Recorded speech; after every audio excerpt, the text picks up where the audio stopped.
पाकिस्तान में आज एक टॉपिक बहुत ज़्यादा ज़ेर बहस है और शायद उस पर सबसे ज़्यादा बात भी की जा रही है नूर मुकद्दम केस के हवाले से।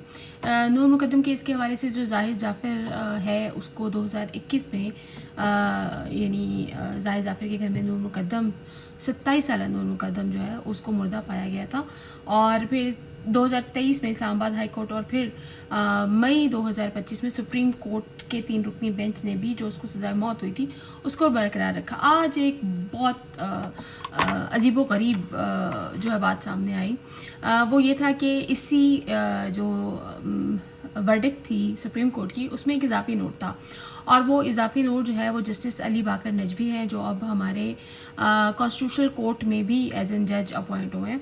उनका एक इजाफी नोट था इसके अंदर और उस इजाफी नोट के अंदर उन्होंने लिखा कि यानी जो उसकी सज़ा है उसको तो बरकरार रखा लेकिन एक इजाफी नोट तहरीर किया गया और उसमें लिखा गया आला तबके में फैलती हुई इस बुराई का नतीजा है, यानी जो लिविंग रिलेशनशिप, उन्होंने इसको लिविंग रिलेशनशिप कहा है, ये उस बुराई का नतीजा है जिसे लिविंग रिलेशनशिप कहा जाता है। ये लिव इन रिलेशनशिप के बारे में बात करें और उन्होंने मज़ीद कहा कि ऐसे ताल्लुकात न सिर्फ मुल्की कानून बल्कि शरीयत के ज़ाती कवानीन की भी नफ़ी करते हैं और इन्हें खुदा के खिलाफ बगावत करार दिया। उन्होंने नई नस्ल को इस खौफनाक नताइज से खबरदार भी किया। अच्छा, इसी हवाले से अगर आप लोगों को याद हो कि तो जो मई में बेंच बना था ना उसके जो सरबराह थे जस्टिस हाशिम काकर साहब, उन्होंने भी उस टाइम ये कहा था कि मर्द और औरत का निकाह के बगैर साथ रहना मज़हब व इखलाक के ख़िलाफ़ है।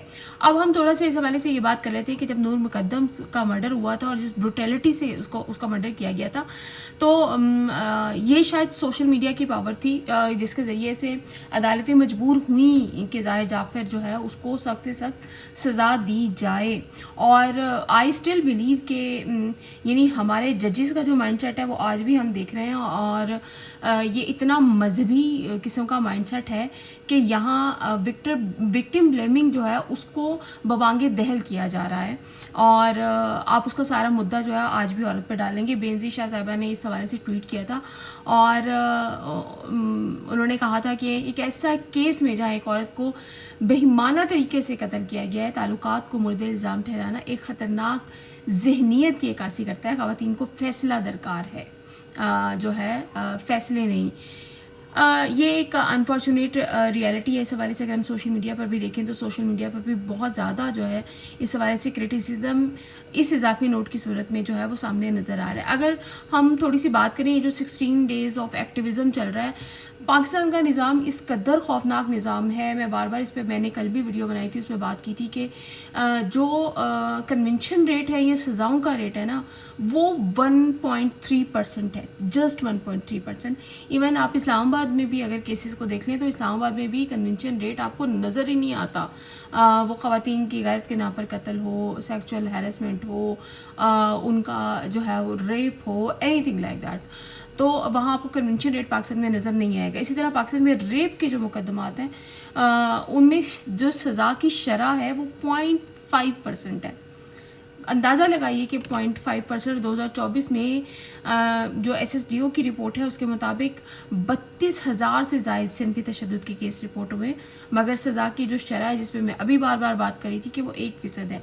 तो ऐसी सिचुएशन में खौफनाक बात है कि हमारे वो पावर डायनामिक्स या जिनको हम इंसाफ के अलम बरदार कहते हैं वो इस वक्त भी विक्टिम ब्लेमिंग से बाहर नहीं निकल रहे।